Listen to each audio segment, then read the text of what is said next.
ഇനി ഇൻഷാ അല്ലാഹ് അല്ലാഹു സുബ്ഹാനഹു വ തആലയുടെ റസൂൽ സല്ലല്ലാഹു അലൈഹി വസല്ലമയുടെ പ്രവചനം ഒരിക്കലും പുലരുമെന്നുള്ള കാര്യത്തിൽ സംശയമില്ല.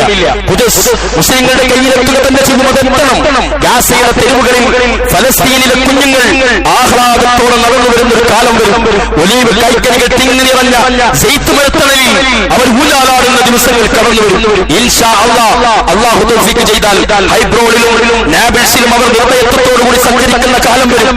ജെറൂസലേമിലെയും ഗാൻയൂസിലെയും കുഞ്ഞുമക്കൾ അവരുടെ കുടുംബത്തോടൊപ്പം അവർ ചേർന്ന് നടക്കുന്ന അവരുടെ നിർഭയത്വത്തിന്റെ കാലം ഇൻഷാ അല്ലാഹ് നമ്മൾ കാണും. അത് കണ്ടിട്ടല്ലാതെ ഇവിടത്തെ ഈ ലോകത്തിന്റെ അന്ത്യം സംഭവിക്കുകയില്ല എന്നത് നമുക്ക് ഉറപ്പിക്കാവുന്നതാണ്.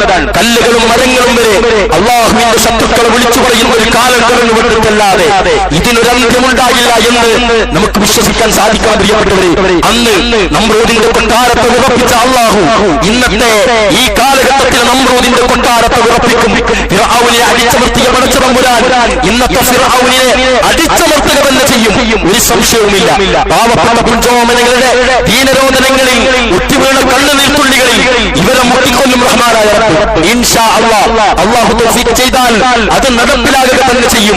അവിടെ ഇതെല്ലാം അല്ലാഹു സുബ്ഹാനഹു വ തആല നടപ്പിലാക്കുമ്പോൾ ഇത് കണ്ടുനിന്ന ശ്രോതാക്കളായ ഗാലറിയിലിരുന്ന നമ്മളുടെ ഹോറുണ്ടായിരുന്നു എന്ന് അല്ലാഹു ചോദിക്കുമ്പോൾ വിരൽ കടിക്കുന്ന അവസ്ഥയിലേക്ക് പ്രിയപ്പെട്ട സമൂഹമേ നമുക്ക് മാറാൻ സാധ്യതയുണ്ടാകരുത്, മാറാനുള്ള സാഹചര്യം ഉണ്ടാകരുത്.